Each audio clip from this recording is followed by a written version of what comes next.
রোজ রোজ একঘেয়েমি খাবার খেতে খেতে বিরক্ত হয়ে গেছেন নিশ্চয়ই। চলুন আজকে আপনাদের সাথে একটি মজাদার রেসিপি শেয়ার করি। গ্যাস অন করে ফ্রাইং প্যান বসিয়ে তাতে সামান্য তেল দিয়ে কুচিয়ে রাখা পেঁয়াজ, রসুন, capsicum, red bell pepper, tomato, spring onion ও ধনেপাতা দিয়ে ভালো করে সটে করে নিলাম।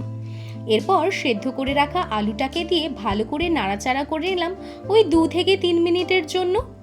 এক এক করে স্বাদ মতো নুন, ধনে গুঁড়ো, জিরে গুঁড়ো, রোস্টেড জিরে গুঁড়ো এবং চিলি অয়েল দিয়ে নাড়াচাড়া করে গ্যাস বন্ধ করে ঠান্ডা হতে রাখলাম। অর্ধেকটা ডিম মাঝখানে রেখে দুপাশে আলু মাখা দিয়ে ভালো করে কভার করে ওভাল শেপ তৈরি করে নিলাম। প্রতিটি এগ ডেভিলকে ফ্যাটানো ডিমে ডুবিয়ে ব্রেড ক্রাম্বস ও ক্রাশ সেমাই মাখিয়ে তৈরি করে নিলাম।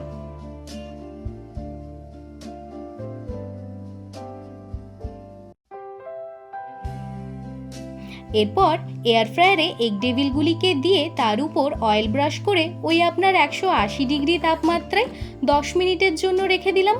ব্যাস, তাহলেই তৈরি হয়ে গেল মজাদার এগ ডেভিল। আজকের রেসিপিটি আপনাদের কেমন লাগলো কমেন্টে জানাতে ভুলবেন না কিন্তু।